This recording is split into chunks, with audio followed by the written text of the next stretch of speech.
Assalamualaikum warahmatullahi wabarakatuh. Selamat siang dan salam sejahtera untuk kita semua. Pada kesempatan hari ini, Ibu akan membahas tentang ilmu sosiologi. Sebelumnya, perkenalkan, nama Ibu adalah Ibu Arum Pusparini yang akan mengampu mata pelajaran sosiologi. Sebelumnya, kalian sudah pernah dengar kata sosiologi di SMP ataupun lingkungan sekitar? Nah, untuk mempermudah kalian, Ibu membagi menjadi 3 bagian. Yang pertama yaitu pengertian sosiologi, yang kedua ciri-ciri sosiologi, dan yang ketiga yaitu sejarah lahirnya sosiologi. Pengertian sosiologi. Sosiologi diambil dari bahasa Latin socius yang berarti masyarakat, kawan, atau teman, kemudian logos yang berarti ilmu. Jadi secara harfiah, sosiologi yaitu ilmu yang mempelajari masyarakat. Kemudian menurut tokoh ada Max Weber, kemudian Selo Sumarjan, dan Surjono Sukanto. Yang pertama yaitu Max Weber. Menurut Max Weber, sosiologi adalah ilmu yang berupaya memahami tindakan-tindakan sosial. Apa itu tindakan sosial? Tindakan sosial adalah suatu tindakan yang dilakukan seseorang terhadap orang lain. Contohnya seperti ini. Ketika kalian sedang bermain dengan teman kalian, kemudian ada selisih paham, kemudian berkelahi dan menjambak. Itu bisa dikatakan tindakan sosial karena ada tindakan. Berbeda dengan ketika kalian bersedih, walaupun ada tindakan kalian melamun dan lain sebagainya, namun tidak ada lawan, jadi berbeda ya, seperti itu. Kemudian menurut Selo Sumarjan, sosiologi adalah ilmu kemasyarakatan yang mempelajari struktur sosial dan proses sosial, termasuk perubahan sosial. Nah, struktur sosial itu adalah tatanan atau susunan sosial yang membentuk kelompok-kelompok sosial dalam masyarakat. Susunan tersebut bisa vertikal dan horizontal. Salah satu contohnya seperti ini. Ada kelas atas, kelas menengah ke bawah, kelas pekerja, kelas miskin, dan kelas bawah. Itu strata ya. Jadi bisa dipahami itu salah satu contoh untuk dari struktur sosial. Kemudian menurut Surjono Sukanto, ilmu yang mempelajari masyarakat secara keseluruhan dan hubungan-hubungan antara orang-orang dalam masyarakat. Jadi dalam masyarakat itu ada interaksi dan lain sebagainya, itu juga akan dibahas. Nah, kemudian kita membahas tentang ciri-ciri sosiologi. Ciri-cirinya ada 4, yaitu empiris, teoritis, kumulatif, dan non-etis.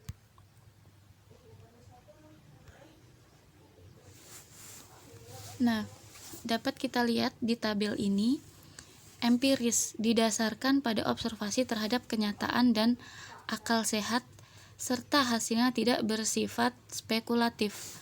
Apa itu spekulatif? Spekulatif itu yaitu menduga-duga.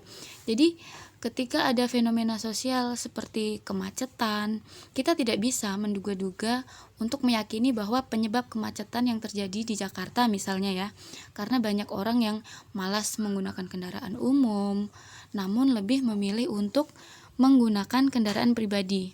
Kata mungkin di sini kita bisa garis bawahi bahwa kata mungkin itu berarti spekulasi ya. Jadi tidak sesuai dengan ciri sosiologi, harus dikaji dulu, diteliti mengapa bisa terjadi kemacetan seperti itu. Kemudian teoritis di sini menyusun abstraksi dari hasil-hasil observasi konkret di lapangan. Nah, ini berkaitan ya dengan ciri sosiologi yang pertama yaitu empiris. Jadi ada kaitannya. Jika kita tadi sudah menyebutkan penelitian sosial, penelitian sosial itu kan ada hasil ya. Jadi hasil penelitian tersebut muncul kesimpulan dari fenomena yang kita teliti. Nah, hasil itu yang disebut dengan teoritis. Kemudian yang ketiga yaitu kumulatif. Kumulatif di sini dibentuk dari teori-teori yang sudah ada dan dapat diperbaiki serta diperluas lagi. Teori-teori sosiologi itu bersifat fleksibel, dapat diubah sesuai dengan perkembangan zaman. Kata kuncinya dari kumulatif yaitu kumpulan. Jadi di sini dapat diartikan kumpulan-kumpulan teori. Begitu ya. Nah, kemudian yang keempat yaitu non-etis. Permasalahan yang dipersoalkan bukan masalah baik buruk dari fakta tertentu, akan tetapi tujuannya adalah untuk menjelaskan fakta tersebut secara analitis. Contohnya seperti ini, masyarakat itu sepakat bahwa wanita pekerja seks komersial adalah pekerjaan yang kurang baik atau bahkan buruk lah ya dipandangnya. Tetapi di dalam sosiologi, kita tidak bisa langsung menilai pekerjaan itu baik ataupun buruk. Harus dicari tahu dulu, dianalisis mengapa wanita itu memilih pekerjaan tersebut sehingga dapat diketahui latar belakang mengapa wanita tersebut memilih pekerjaan sebagai wanita pekerja seks komersial. Sebagai sosiolog harus melihat suatu fenomena dari segala sudut pandang. Jadi tidak bisa dari satu sudut pandang saja yang nanti bisa menimbulkan fitnah. Jadi kita harus mencari tahu kebenaran fakta sosial yang ada agar tidak spekulasi. Jadi berkaitan ya ini ya untuk ciri-cirinya.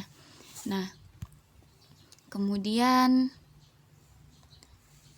perkembangan, nah ini masuk ke sejarah perkembangan sosiologi. Yang pertama yaitu perkembangan sosiologi abad ke-19. Maaf tulisannya salah ya. Kemudian perkembangan sosiologi abad ke-20. Kemudian lagi perkembangan sosiologi di Indonesia ini. Mengapa Ibu bagi menjadi 3? Karena untuk lebih mempermudah kalian ya, agar tidak terlalu jauh seperti itu. Jadi yang pertama yaitu lahirnya sosiologi pada abad 19 disebabkan karena adanya revolusi industri dan revolusi Prancis. Nah, di sini ketika revolusi industri dan Prancis itu muncul kebiasaan baru yang pada awalnya masyarakat itu berharap bahwa revolusi industri dapat menghilangkan diskriminasi penindasan dalam masyarakat di sana. Namun, pada kenyataannya semenjak adanya revolusi industri, kekacauan ini semakin terlihat nyata dengan munculnya kelas-kelas sosial yang baru seperti masyarakat yang memiliki modal besar dan masyarakat yang hanya memiliki modal kecil. Jadi di sini dikatakan buruh dan majikan ya. Kejadian ini dinamakan kapitalisme dan feodalisme. Nah, dari kejadian di sini memunculkan ahli teori dari Prancis yaitu Auguste Comte. Jadi lahirnya sosiologi ke dalam ilmu pengetahuan tercatat pada saat Auguste Comte yaitu ahli dari Prancis menerbitkan bukunya yang berjudul Positif Filosofi tahun 1842. Jadi di sana dijelaskan menurut Auguste Comte bahwa sosiologi itu sebagai ilmu positif. Artinya sosiologi bekerja mempelajari gejala-gejala sosial dalam masyarakat berlandaskan pada logika rasional dan ilmiah. Nah, kemudian kita ke abad 20. Jadi pada saat abad 20, gelombang besar imigran berdatangan ke Amerika. Gejala itu berakibat pesatnya pertumbuhan penduduk, muncul kota-kota industri baru dan kriminalitas meningkat. Nah, di sini dikatakan sosiologi modern. Mengapa demikian? Karena terdapat beberapa yang tadi sudah Ibu jelaskan ya, ketika teori sosiologi itu bersifat fleksibel. Jadi dalam perkembangan sosiologi pada abad ke-20 ini bisa berubah. Jadi kita melihat dari sosiologi modern, karena di dalam abad 20 tidak hanya kapitalisme dan feodalisme saja.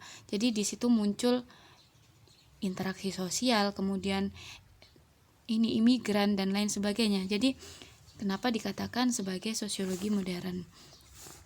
Kemudian yaitu perkembangan sosiologi di Indonesia. Nah, kita akan melihat bagaimana sih sosiologi itu bisa sampai ke Indonesia. Jadi dimulai pada tahun 1934 sampai 1935. Sejak itu dilaksanakan kuliah umum Sekolah Tinggi Hukum di Jakarta. Jadi itu hanya sebagai mata kuliah tambahan, belum menjadi mata kuliah wajib ya. Nah, setelah merdeka mulai dikembangkan di Akademi Ilmu Politik Yogyakarta yang sekarang dikenal Fakultas Ilmu Politik Gadjah Mada. Jadi mulai diajarkan mata kuliah sosiologi. Kemudian muncul buku-buku sosiologi karangan para ahli. Nah, di sini menjelaskan bagaimana perkembangan masyarakat di Indonesia ini sesuai pada zamannya. Nah, sosiologi pada awalnya itu hanya sebagai ilmu tambahan ilmu politik. Namun seiring perkembangan zaman, karena melihat pentingnya mempelajari masyarakat Indonesia, akhirnya pemerintah mulai mewajibkan mempelajari sosiologi mulai dari SMP sampai ke perguruan tinggi. Jadi seperti itu ya, mengapa sosiologi bisa sampai ke Indonesia. Karena pentingnya mempelajari masyarakat ini, jadi pemerintah mulai mewajibkan untuk mempelajari sosiologi. Nah, cukup sekian materi dari Ibu, kurang lebihnya mohon maaf.